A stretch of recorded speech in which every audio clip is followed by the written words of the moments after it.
Not only has Seth Lugo been a pleasant surprise for the Royals, he's been surprising the rest of the league. Let's talk about him in this edition of Locked On Royals.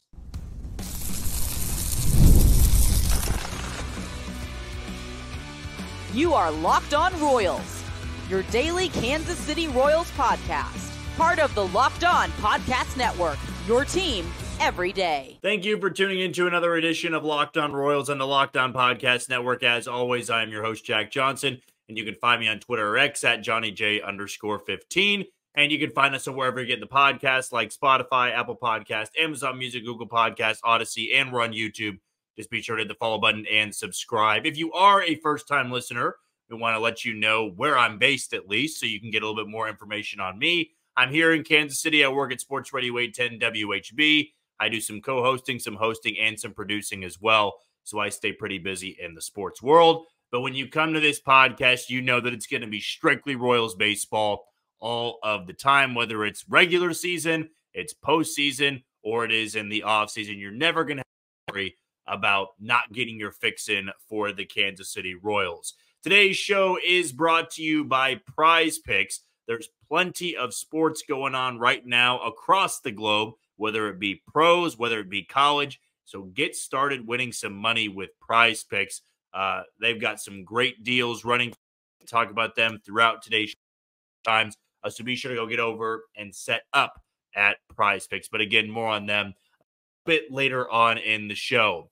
Well, the Royals found a way to escape the Rogers Center with the final two games. They take the series in Toronto for the first time since 2017, and it's only the fourth time since 1998 the Royals have actually managed to do such a thing. And when you look back on this series in Toronto, the lone game they lost, they had the tying run, 90 feet from home plate, and it was also a game in which they had a spot starter. They had a guy who had spent the entire year in AAA come up and make a spot start. He didn't even make it out of the third inning, and yet they were right there at the very end. I think what's exciting about this series is you can confidently walk away from it going, this Royals team is a lot better, I think, than this Toronto Blue Jays squad. I think you can go as far to say that. I know it's only a 7-game sample size in terms of how many times the Royals and Blue Jays played in the month of April, and now they're done. They would only see them again in the playoffs, which that feels like a bit of a long shot that both of these teams were to make the playoffs. Hopefully the Royals can make it on their end, but I don't know if I could see Toronto making it that far at this point. I know it's early, but that bullpen is a mess. The rotation has some holes on it, and I would say the lineup has some pretty considerable holes, as the Royals do as well. But I walk away from this series feeling like the Royals are the much better team. And you could not say that, I don't know how many years in a row. There were times in 2015 you could have definitely made the case Toronto was better than Kansas City. It wasn't until the ALCS that we got our answer, that the Royals were the better team. But I would say every point from that season, almost a decade, the Blue Jays were by far and away the better team. But after these 7 games, I look at the Royals, I look at the Blue Jays, and I think the Royals have far more talented players at numerous spots than the Blue Jays do. I'm not trying to take any shots at Toronto. I mean, they took 3 of 4. I know one of them was a rain-shortened game, but 3 of 4 in Kansas City. They won the final 2, and they won today pretty comfortably, 6-1. I would say, even though it was 4-1, it's a comfortable win. I mean, it wasn't like it was a 1-run game. It was close in the end. It was a save situation, but only 1 run for Toronto last night and 1 run for them in today's game. The rubber match. So now the Royals have finally won a rubber match. They were 0-4 going into today, and you can thank that rubber match victory to Seth Lugo, who once again just completely dominated. 7 innings, 1 run. That 1 run was the first he'd given up on the road this year, and it came with 2 outs in the 7th inning, I believe it was. He had the strikeout pitch going once again. He had 8 in this game coming up against Detroit. He's been far better than advertised through these first 7 starts as a Royal. I mean, 6 quality starts. It's pretty tough to stack up against. His ERA is below 2 It's 1.60, which is among the best in all of Major League Baseball. I mean, he's not just surprising Royals fans, he's surprising everybody out there. I mean, he's just really a smooth operator, I guess is the best way to put it. You don't really sweat when he's out there on the mound. He may not always get the swing and miss, but for the most part, he's going to keep your team in the game. I mean, the starts is a perfect example. I think that was the leading reason as to why J.J. Picollo and company went after Seth Lugo in the offseason. Not just this year, but last year. They really tried to make a push for Seth Lugo last year, but the Padres were the team to get it done. This year, they made it clear they were not going to let him slip from their grasp. And it is looking like one of the biggest bargains of the offseason. It's only been 1 month, but you're talking about the workload. You're talking about the success in that workload. I mean, yeah, Cole Ragans is the best pitcher on this staff, but statistically, it's been Seth Lugo through the first month of this season. I mean, every time he takes the ball, you just feel good about the Royals' chances. He's working deep into games. He's getting 6 innings pretty much every single time out. The only start he didn't look his best was against arguably the best lineup in the American League. Everybody else, he's just silently kicking ass, to put it bluntly. He is just silently mowing through lineups. And today it was no different. You know, Danny Jansen got a hold of one in the 7th inning, but it was after the Royals had already taken a 3-0 lead. I mean, he has Chris Bassett on the other side throwing a no-hitter into the 6th inning. So he is dealing. And Seth Lugo just holding Toronto's lineup at bay. I mean, you never really had to worry about Toronto putting together much because while the Royals' offense was struggling, it was really a matter of time until they got to Bassett. For the Blue Jays, it was never going to be a matter of time until they got to Seth Lugo. Seth Lugo had them eating out of the palm of his hands all afternoon long. And you look at the way this rotation has just pitched time and time and again, I'm not sure they're among the best in the American League and all of baseball if Seth Lugo's not looking like this or even half of this. I mean, if you get last year's Seth Lugo, you know, a 3.57 ERA, he throws 140-ish innings. Like, that's, by all means, a huge upgrade for the rotation. And I do think there's going to be regression for Seth Lugo. I mean, that is going to be coming. You're not going to have a sub-2 ERA because nobody over the course of 30 starts is going to have a sub-2 ERA unless you're prime Jacob deGrom or prime Garrett Cole, or you go back to the old days and the 60s, 70s, and 80s when you had guys throwing 280 or 90 innings, or you had guys like Roger Clemens or Randy Johnson or Curt Schilling, just the ones who could dominate and get a sub-2 ERA. In today's game, it's a little bit different. The offenses are a little bit better. The pitching's a lot better, but we're going to see some form of regression. I'll tell you this, though. I think he's going to be better at this point than he was last year. I think he's going to get a higher inning count. I think he's going to have more starts. I think he's going to have a lower ERA. I think he's going to have a better strikeout rate. I mean, everything has been so damn impressive with Seth Lugo. And you feel like just every time he takes the ball, the Royals are going to have a really good chance to win. And I think Michael Wacha gets better. I think that Cole Ragans gets better. And that top three, I'm not saying I'd put up against anybody in baseball, but you go across the American League right now and the true competition for the Royals, I would say that not everybody's got as solid as a 3 if Ragans and Lugo continue to look like this and Wacha just gets back to where he was last year. That's a pretty tough 3 to go up against, and it's meaningful to point that out because in this scenario, this dream scenario we've brought up throughout this week of getting to the playoffs, well, the wild card series is a best of 3. And right now, if the Royals were to get to that spot, it'd already be a unbelievable successful season, whether they won a single game in that wild card series or not. But they've got 3 pitchers that I'd be fine lining them up against about anybody they'd face. I'd feel good with Cole Ragans taking the ball in game 1, Lugo game 2, Wacha in game 3. I know it's early. I know it's 32 games in, but the 40-game sample size we've talked about is getting closer and closer. And I would say for starters, the 10-start sample size is something you can really take away a lot from. That's 3 starts away. I don't see Seth Lugo imploding in the next 3 starts. So what you'll see through those first 10 is somebody that can be one of the top pitchers in the American League. And the fact you already have Cole Reagans, I mean, these offseason signings could not have been better for the Royals, such as Lugo. I think Walker's been just fine. I know offensively you haven't gotten much from Frazier, Hampson, or Renfroe, but on the pitching side of things, you know, John Schreiber and the acquisition that he was, that's huge. I know Chris Stratton has not been all that great, but to me, it was one inning that imploded his ERA. I would say that Nick Anderson, for the most part, has been a pleasant surprise. You know, working back from injury, I know Will Smith hasn't been that good. But, man, you just kind of feel like all these worries about that washes away when the rotation has been so unbelievably good. Because if they weren't, who knows what the Royals' record would look like through these first 32 games. Well, we'll take our first break of the show. When we come back, well, the Royals have now won 2 series of their last 3. Likely should have had one over this past weekend about Detroit.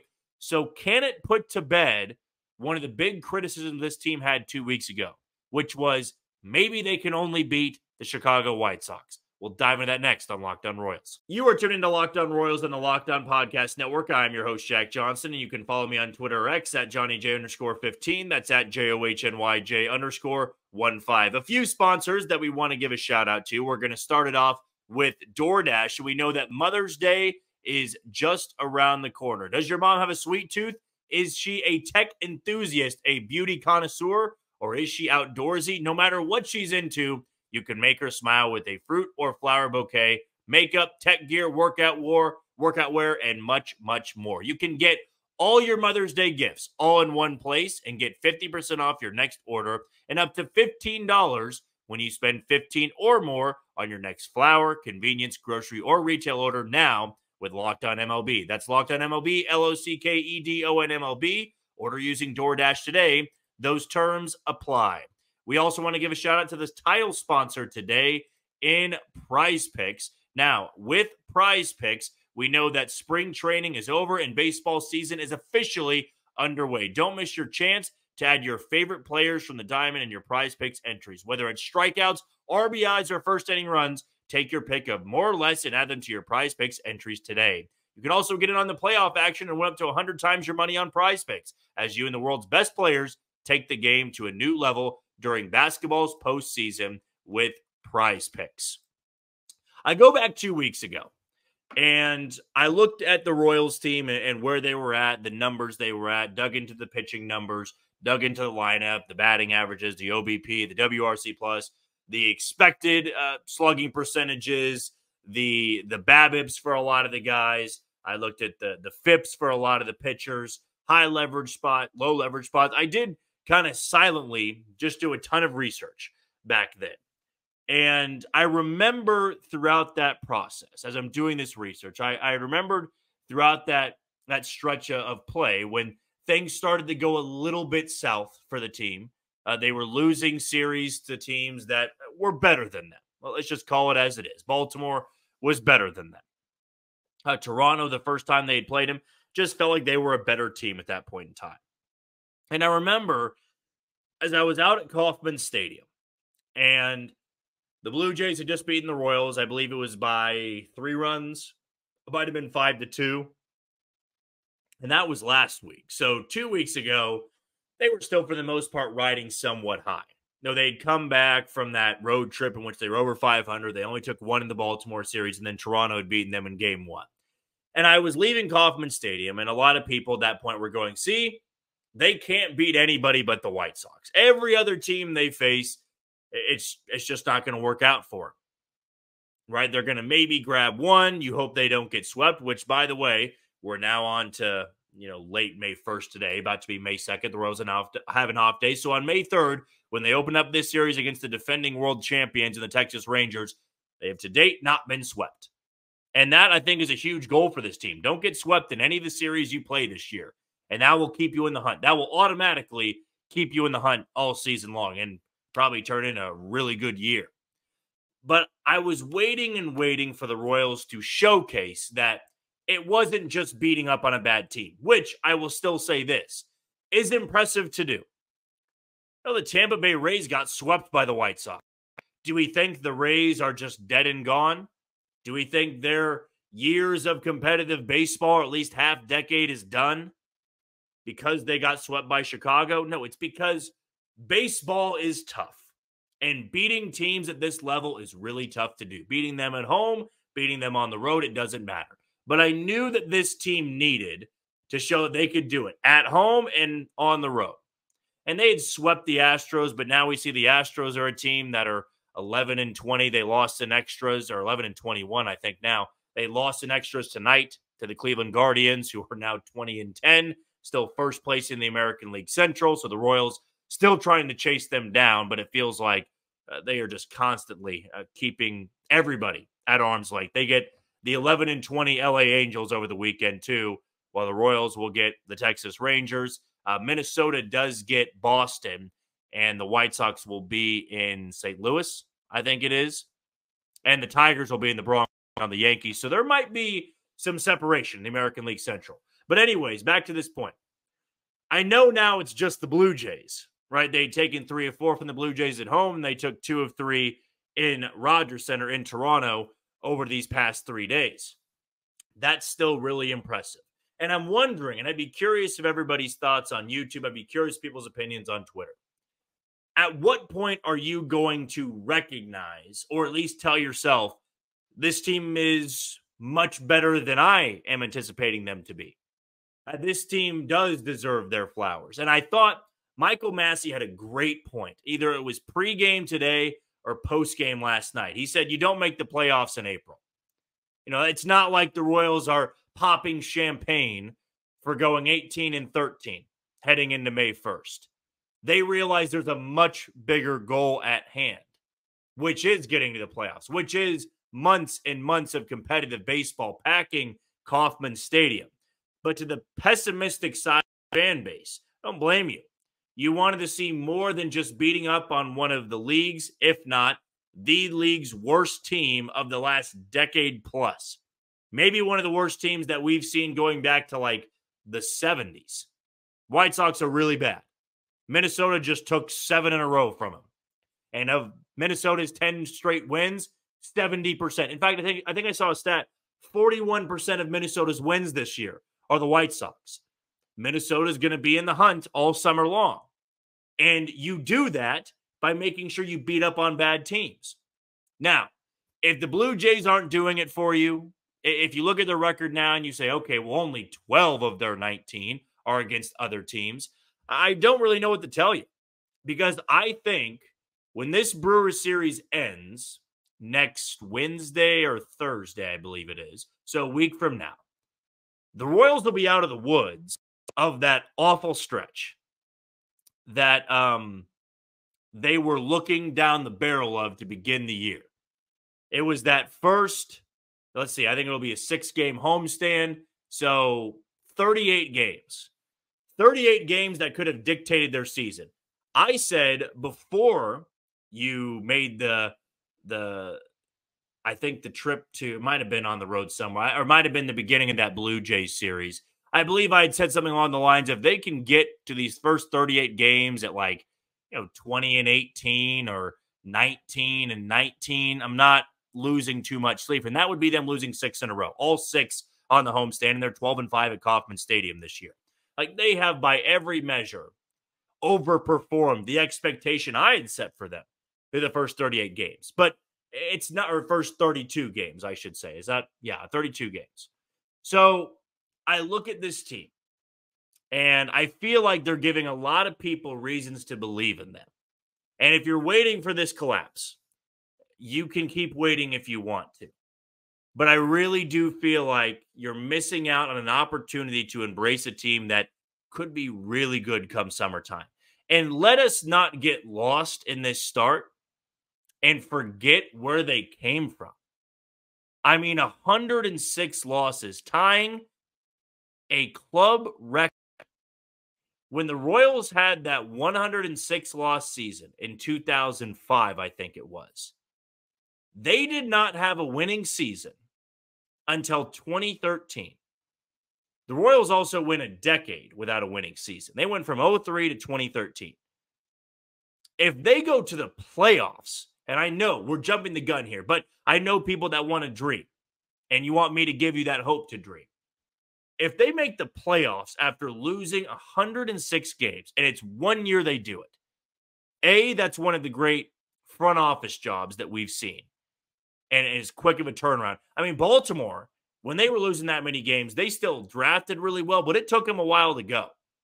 The Royals were not in a great spot of a rebuild last year. They had a terrible farm system. The Major League team had lost 106. There wasn't many areas to turn. And right now, this team is showing that they could be the real deal. They could be. Maybe they still need to prove you wrong a little bit more. But man, I'm hoping for another big crowd this weekend. You've got the reigning world champions in town. It's going to be great weather in Kansas City. I hope that this city can once again start embracing them and realizing, hey, something's happened. Something fun is happening. They're starting to beat more teams than just the White Sox. Their run differential is staying among the best in Major League Baseball. Their rotation is continuing to dominate. Their bullpen since April 4th has had the second best ERA in all of baseball. The lineup has struggled, but you look up and they're 6 games above 500 with key contributors in awful slumps. Something could be happening. There could be noise that's being created in Kansas City. If you want to keep waiting, I won't blame you. As I said, my firm stance is I will never tell a fan how to be a fan. Okay, if you want to be pessimistic, be pessimistic. You want to be overly optimistic, be overly optimistic. I won't tell you how to be a fan, but it's been enjoyable. And I think they are proving a lot of people wrong, not just Royals fans, but I think a lot of people around the league. Okay, we're going to take our final break of the show. When we come back, we're going to talk about the importance of fixing these slumps in the month of May. Before we do that, one shout out to Locked On Sports Today, a free 24/7 sports streaming channel program for you every day to bring you the biggest stories without all the screaming. Locked On Sports Today brings you can't miss analysis, opinions, and news streaming 24/7 on YouTube or the free Amazon Fire TV channels app. Part of the Locked On Podcast Network, your team every day. All right, when we come back, let's talk about those slumps, the guys they need to turn it around, and if they do, what could this team look like? We'll dive into that next on Locked On Royals. You are tuned into Locked On Royals and the Locked On Podcast Network. As always, I'm your host, Jack Johnson. You can find me on Twitter or X at JohnnyJ_15 and find us on wherever you get your podcast. That can be Spotify, Apple Podcast, Amazon Music, Google Podcast, Odyssey, and we're on YouTube. Just be sure to hit that follow button and subscribe. Before we do our final segment, let's talk a little bit about one of the hottest mobile games out there in Monopoly Go. It feels new and exciting every day with constantly changing tournaments and challenges. A ton include their own unique mini games like digging for treasure and much, much more. There's always new timed events that help you win big, like massive multipliers for everything you win or rent frenzies. There's always something fun to discover in Monopoly Go. So go off the bench and go download it now free on Google Play or the App Store. Game on, Monopoly Go. Well, we look at this lineup over the last 2 days or so. We'll probably dive into it a little bit more on an off day tomorrow. Guys that need the reset, guys that would love to come home. I'm probably calling out MJ Melendez here, the guy who seems to be a very good player, an everyday player at Kauffman Stadium, and can't buy a hit on the road. But I'm sure we'll talk about him in tomorrow's episode. But I look at this lineup, and I look at guys that are slowly but surely catching fire. I think Kyle Isbell is slowly catching fire. Michael Garcia has slowly caught fire. Vinny Pasquantino now has 3 hits in his last 2 games, hitting the ball a lot harder, finding the grass instead of an outfielder's glove or an infielder's glove. And then I look at somebody like Michael Massey, who was the difference in today's game. He allowed the Royals and Matt Quatraro to not burn James MacArthur or John Schreiber for the second straight day. You could go with Chris Stratton, who was already warming up a 2-run lead. He looked great today. And then they were able to go to Nick Anderson in the 9th instead of having to go to James MacArthur once again for another save. But Michael Massey, crushes a 3-run home run. He had a 2-run home run yesterday. He's already got 9 RBIs on the season. And he just returned last week, was it? Yeah, I think it might have been 2 Fridays ago. So coming up this Friday, it'll be 2 weeks since his return. But I look at somebody like Michael Massey and I go, man, if he can give you just a little bit of that every once in a while, Kyle Isbell can give you what he's giving right now. MJ Melendez returns to a little bit of the form we saw. Velasquez, same thing. Well, look, that's when you have a great opportunity with the way this pitching staff is throwing the ball to go maybe 10 games over 500, 12, 13, 14. And here's the exciting part about it. Collapses can happen. That's for sure. But I go over some great Royals teams of the past. And once they got over 10 games over 500, they were able to ride that for a long time. Like, even if you go through a 4-game skid, you're still over 500 and you got a comfortable cushion. You're hanging around 2 games over 500, 3 games. Well, yeah, a 4 or 5 game losing streak can change the outcome of your season. But I look at this lineup, for this upcoming homestand. You got Texas Rangers coming to town. You're going to see Michael Lorenzen on Friday night. Brady Singer gets the ball for Kansas City. You're going to get Dane Dunning, Dr. Dane Dunning, as Rex Hudler calls him, on Saturday when the Royals will throw Michael Wacha. And then they might have a bullpen game or some guy to get called up on Sunday when they will face John Gray of the Rangers. And then they're going to get one of the best teams in the National League and the Milwaukee Brewers, who are going to have 20 wins, or at bare minimum 20 wins by the time they come to Kansas City.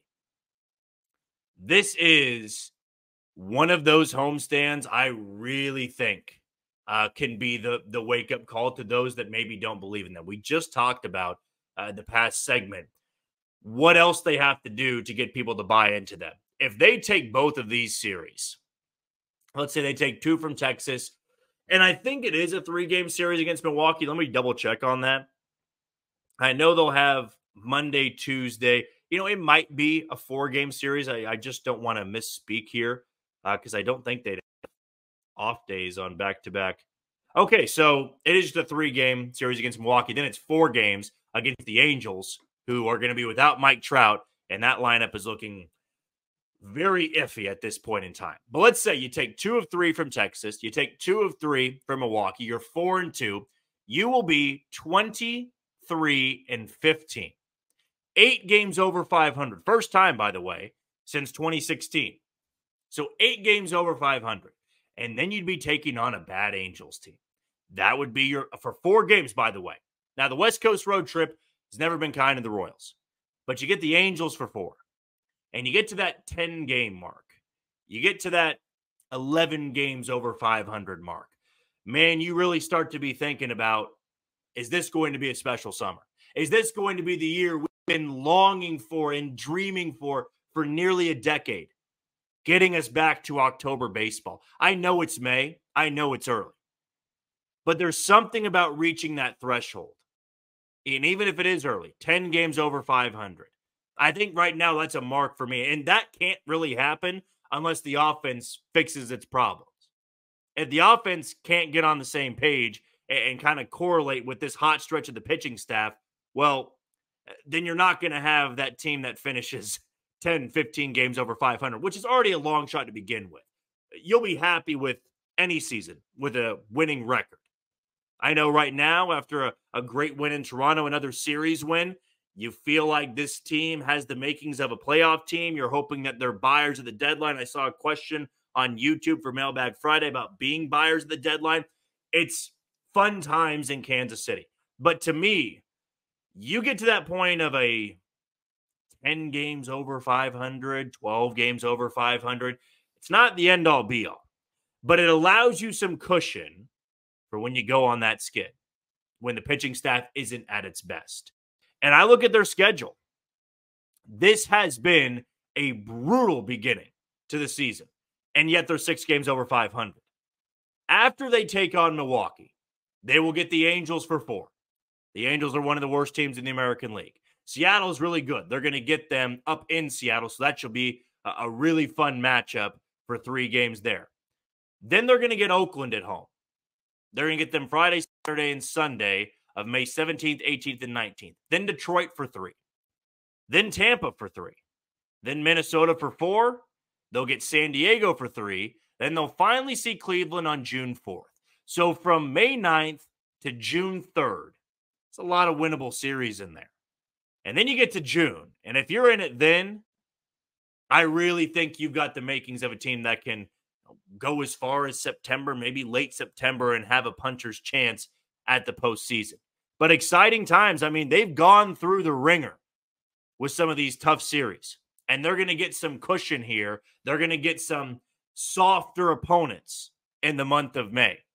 Not just yet. They still got a 6-game homestand against the reigning American League and world champions, and the Milwaukee Brewers are going to have 20-plus wins by the time they take on the Royals next Monday. But exciting times to be 19-13. Exciting times to be a Royals fan and to continue looking forward to going out to Kauffman Stadium. Hope a lot of people pack the K for a weekend series against the Texas Rangers. Well, that's going to do it for another edition of Locked On Royals on the Locked On Podcast Network. I've been your host, Jack Johnson. You can always follow me on Twitter X at JohnnyJ_15. Before we say goodbye, one last shout out to Locked On Sports Today. It's here for you 24/7, covering the top sports stories of the day with the local experts of Locked On, plus our national shows covering every league. Find Locked On Sports Today now, available on the free Fire TV Channels app. Tomorrow, it's an off day for the team, but we'll be back with another episode and likely dive into the players that are really slumping. But until then, take it easy, Kansas City.